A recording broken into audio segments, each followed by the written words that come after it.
Today, I'm personally speaking. Our guest is the Emmy Award winning actress Patricia Heaton. Please stay with us.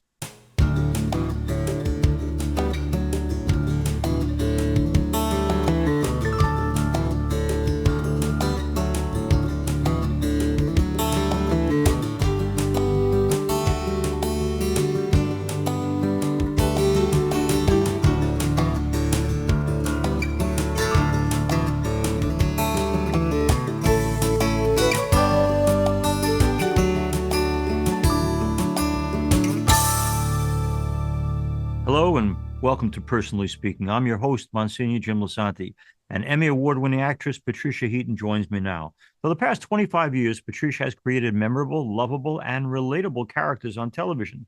She's best known for her role on the critically acclaimed series Everybody Loves Raymond for 9 seasons. Her role on Everybody Loves Raymond garnered Patricia 7 consecutive Emmy nominations, winning for Best Actress in a Comedy twice. She followed that series with another 9 season run starring on the hit ABC comedy The Middle. In addition to her acting career, Patricia has been involved in production, and she won another Emmy for her cooking show on the Food Network in 2015. She is also a committed philanthropist, and in 2024, Patricia founded the October 7th Coalition, a movement of Christians committed to public and private support and protection of the Jewish community. Patricia is married to actor and director David Hunt, and together they're the parents of 4 sons, Samuel, John, Joseph, and Daniel. She's here with us today to talk about her life, her career, her family, and her Catholic faith and values, those that mean the most to her. Join me now. I'm so pleased to welcome to Personally Speaking, Patricia Heaton. Patricia Heaton is our guest. We're delighted to have her on. Patricia, thanks for coming on Personally Speaking. Let me go to, we met a long time ago, and it was at a fundraising experience for the Susan B. Anthony Foundation, Okay, trying yeah. to elect pro-life women to Congress. And so we have a long history, you and me, of being people who believe in the sanctity of life.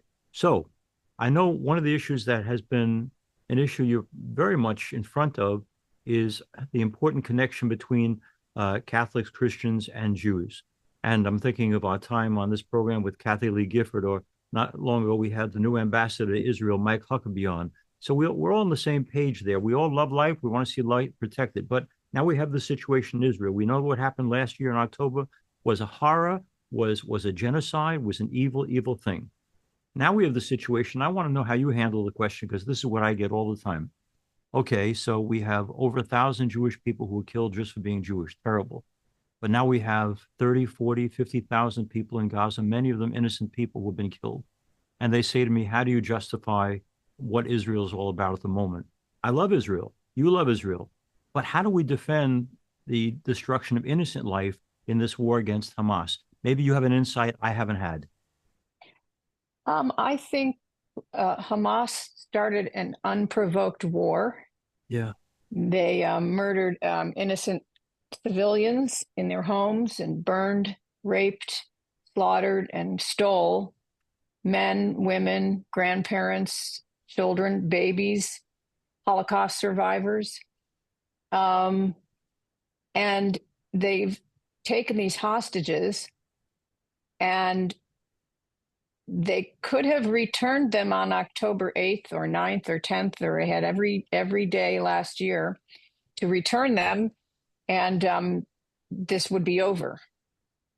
And because Israel operates with such a moral clarity about what they do, they are really specifically trying to just get the Hamas leaders. They've done a good job of it. And no other army on earth calls everybody in the area that they're going into and lets them know that we're going to be coming in 2 weeks.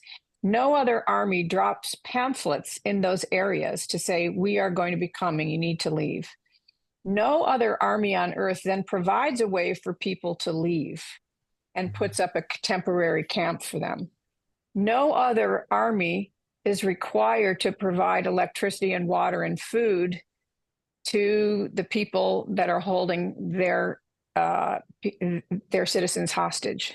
I think war in general is very, very brutal, and it's terrible, and everybody wants peace. And on my visit to Israel, it's a peaceful place where Israelis and Arabs and Druze and all types of people live together, work together, restaurants, it's everybody's living there side by side.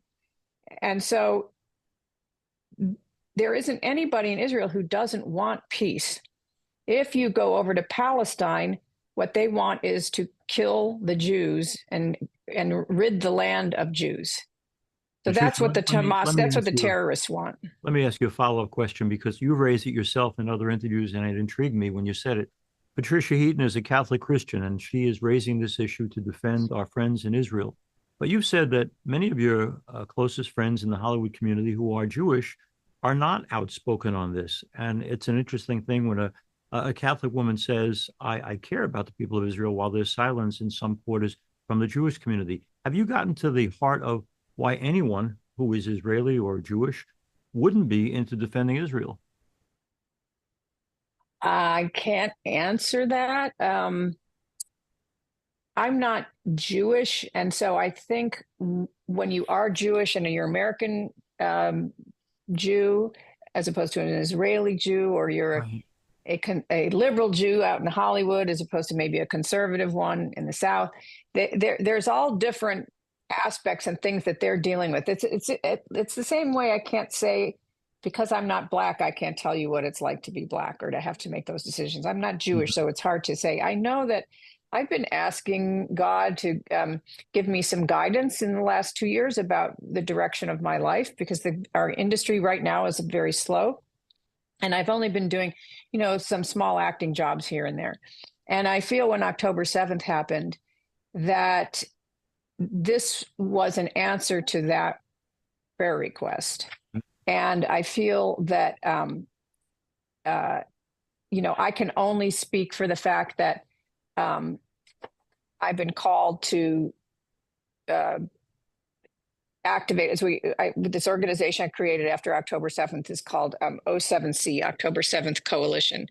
And I feel that I've been called to do this to activate Christians to be visibly and vocally supportive of the Jewish people, of Israel's right to exist, and to fight anti-Semitism. And I only know that God put that call on my heart, and I have to follow what I feel he's called me to do. It's very hard for me to say what he's calling other people to do, and what's going on in their hearts and their minds. It's very hard to say. Okay. Patricia Heaton is our guest, and we're talking about the state of Israel as well as the war in Gaza. And I want to go back to something. Whenever someone has the courage to speak their mind, and whether it's on the unborn child or the victims in Israel, you've been out front about issues that matter to you. So I'm always intrigued by what's the family of origin. Looking back at Patricia and Chuck, your parents, and I know Mom went home to God way too early, but when you look back at your upbringing, what did your folks do right in raising you that gave you the values that obviously still speak through you? I like to tell people I have a healthy fear of God, Okay. in the sense that we're supposed to have it. Yeah. And there's a lot of admonitions throughout Scripture of, we are going to stand before God. He gave us this life as a gift. We're supposed to be giving it back to him on a daily basis, along with going through a process of sanctification. Knowing that there's going to be a judgment day, he says, to whom much has been given, much is expected. So those things have really stuck with me. And I saw my parents both be examples of committing their lives, to honoring God. And my mom was a daily communicant.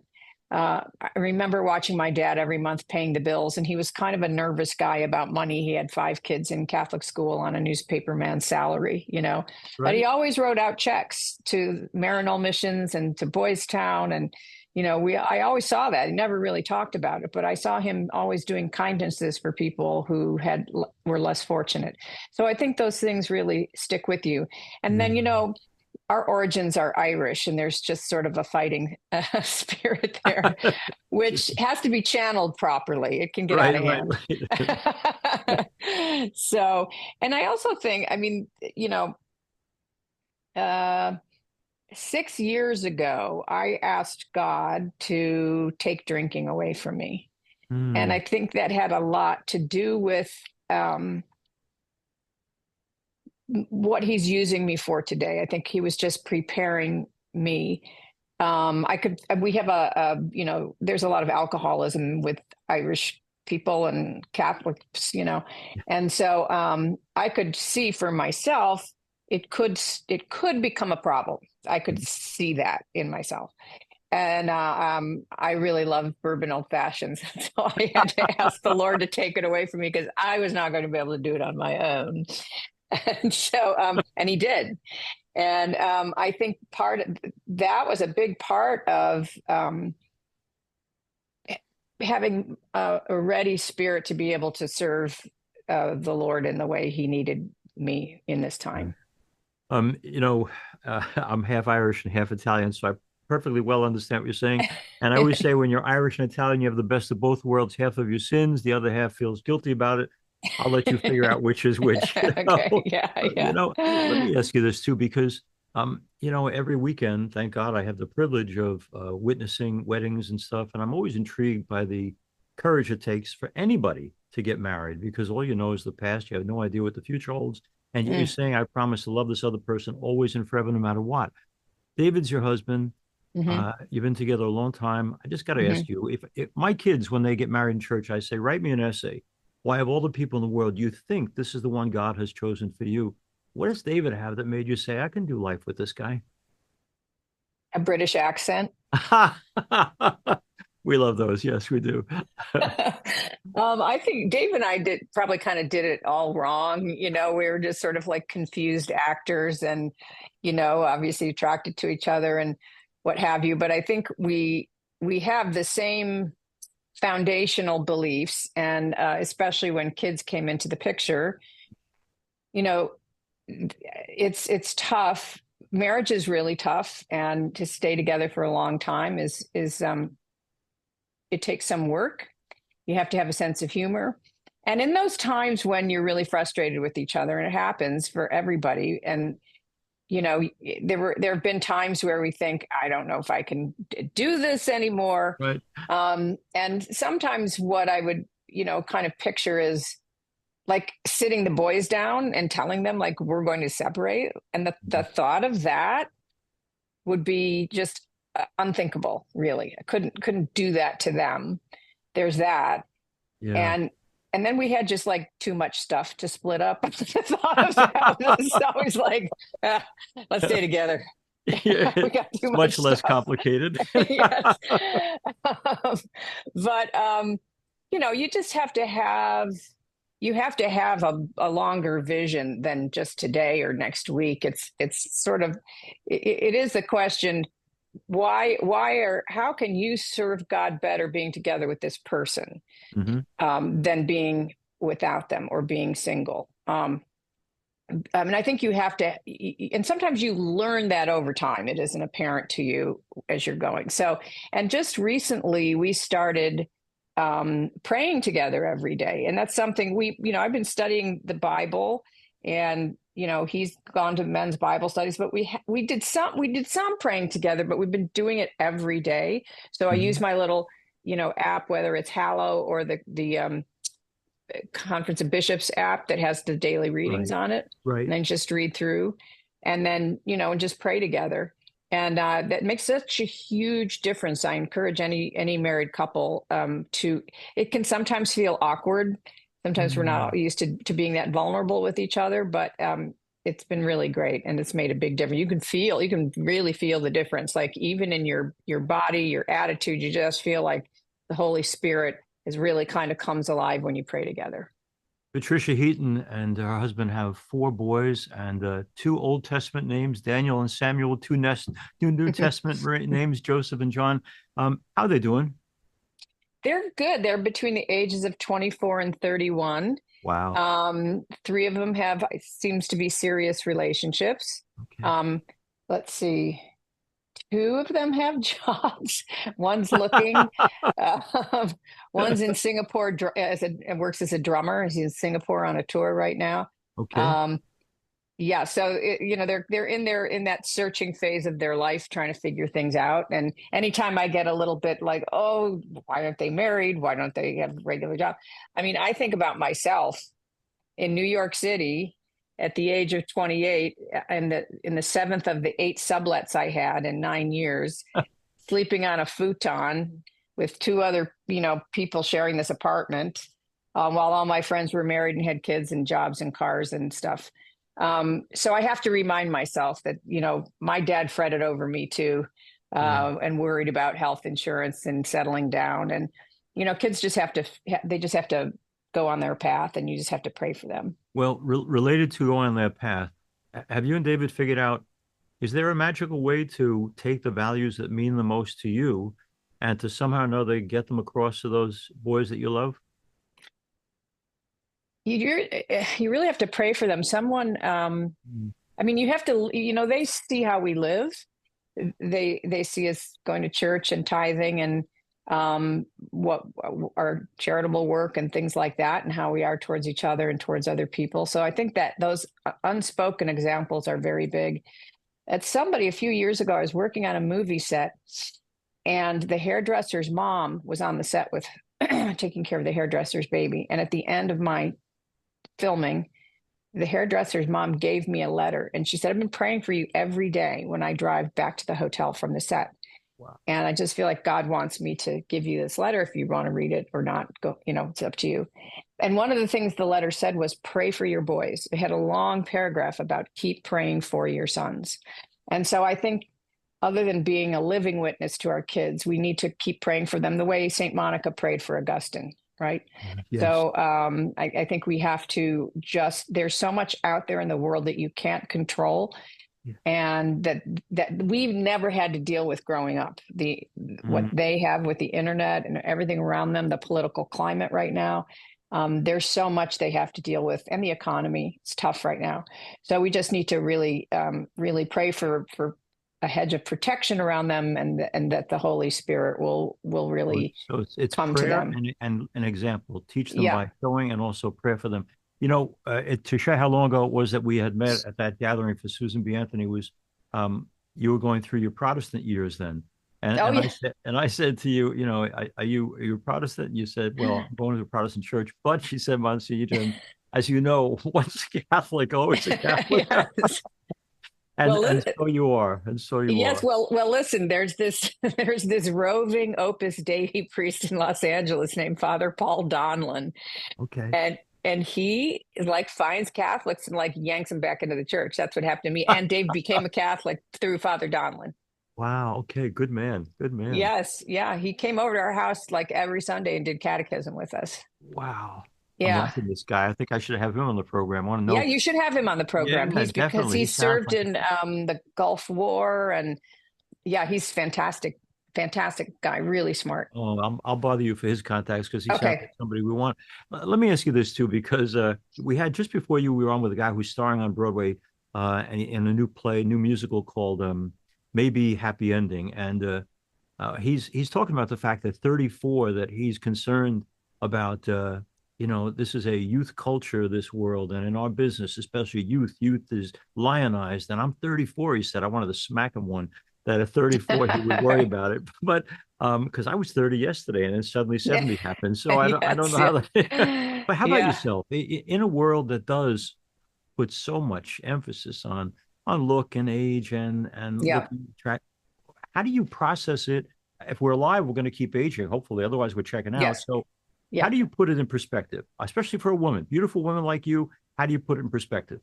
Yeah, it's a tough transition, but once you're able to make it, there's such freedom, I think, in letting go of a lot of the things that concern younger people. I think, achieving and being relevant to the culture. There's something about letting go of all of that. And that doesn't mean you become irrelevant, but you just don't worry about it anymore. And so you can really completely be present in the moments. You appreciate your life. You appreciate each day because, God willing, I have 20 good years left, and I'm 66. So let's say we have, at least 20 good years, and I hope to, work some more and do some projects, whatever. But that time goes by fast. And and that's not very long really in the scheme of things. And so that's sort of present. And I think I've always had that a little bit because my mom died when I was 12. So there's always been this thing hanging over me a little bit about my mortality. So I think I've always carried a little bit of that with me, a little bit of appreciation. But I think too, that's one of the reasons that I quit drinking, is because when you get that, you're uncomfortable about this idea of who am I, especially for women, as you said. Let's say you've retired or your husband's retired, so he's sitting there around the house all day staring at you, or you're divorced or you're widowed, but your kids are out of the house, maybe you're retired. So the things that identified you as a person in this world and your reason for being in the world go away. And then you're like, what am I supposed to do? And what happens for a lot of women at this time is it's easy to just go out to lunch and have some Prosecco, and then you don't think about it so much. And then you have your Chablis for dinner or whatever. There's a lot of women who've been moderate drinkers all their lives who become alcoholics in their 50s and 60s. Wow. The research shows. And I feel like, and I didn't research this, but I know from my own experience, I think it's transitioning into figuring out who you are now in the world without these other signifiers that make people want to just sort of mask or their feelings, or dull their feelings, their anxiety down. And I think I really wanted to just, as an actor, lean into what that feels like and feel it fully and experience it. And because it doesn't necessarily have to be a bad thing. It's just a feeling. And so, you want to process that and give it over to the Lord and ask him to show you where it's going to take you.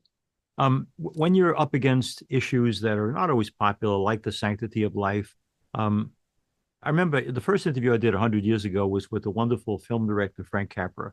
It's a Wonderful Life, Frank Capra. Mm-hmm. And he would say that the greatest fear in the world for him was not physical illness, but more an emotional illness of discouragement. That discouragement is what will destroy you. When you realize that you are an example of the myth of Sisyphus pushing that boulder up the hill that's going to roll right back on you, you've obviously worked with people who don't agree with you on your values and the things that you treasure. How do you not get discouraged? I find it's more discouraging trying to get projects going off the ground that you feel you want to contribute to the culture, and finding the financing for it and finding all that. That is so discouraging. And in fact, I think just the entertainment industry is really, really hard, which is why I have sympathy. A lot of people outside of the entertainment industry, Christians, look at Hollywood as this terrible cesspool. And some of it is, but a lot of it is just people working really, really, really hard to get something made. And so even when I see a terrible movie, I thought, I wonder how they raised the money for that awful movie. I wonder if I could find out who their financiers are, So, I mean, I do find that that's where I have to fight discouragement, because it's seemingly sort of never ending of trying to get projects off the ground. And a Christian friend of mine who's a costume designer went on a walk last week. All 3 independent movies she was supposed to do, fell through. And, this is a toll on her family. Like, she and her husband are both creatives. And so, it means something. So you just have to remember, you have to look back in your life there.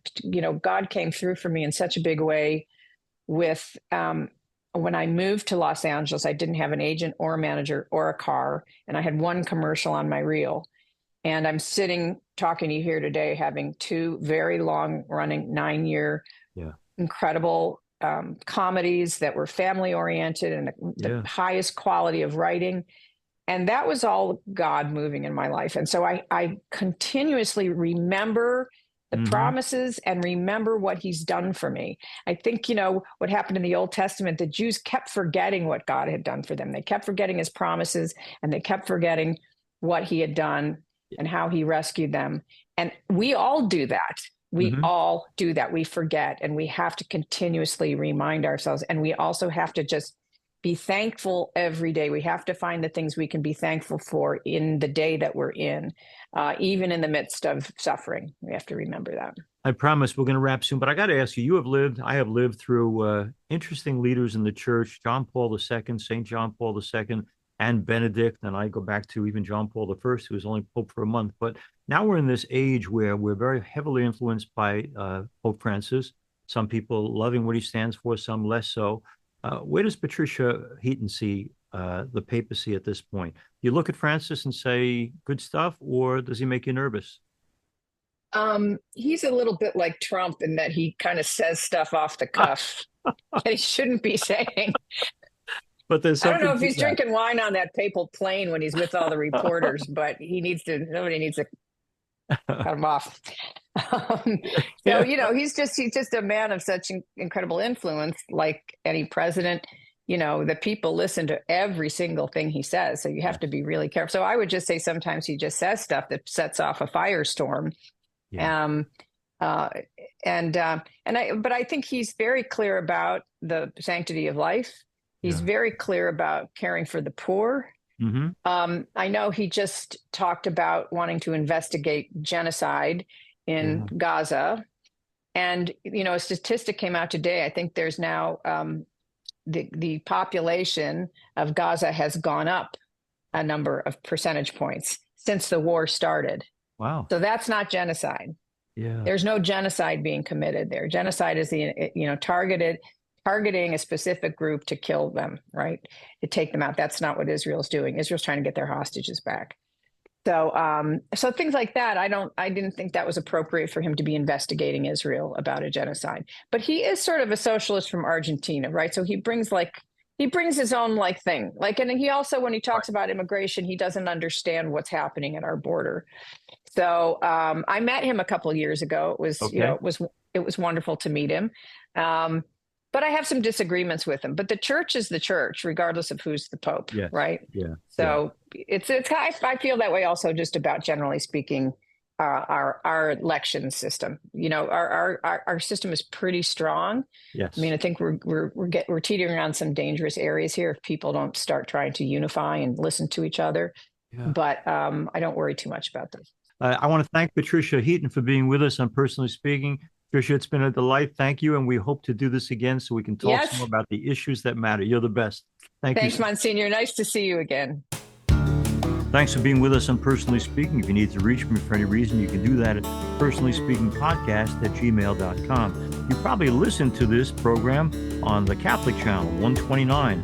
And you can do more than that. You can watch it as well on YouTube if you'd like by searching under Personally Speaking with Msgr. Jim Lisante. Please share and let others know about Personally Speaking. I'm delighted to serve as host and executive producer of Personally Speaking. Our producer is Lisa Jandovitz. Thanks so much for joining us. We'll be with you again next time on Personally Speaking.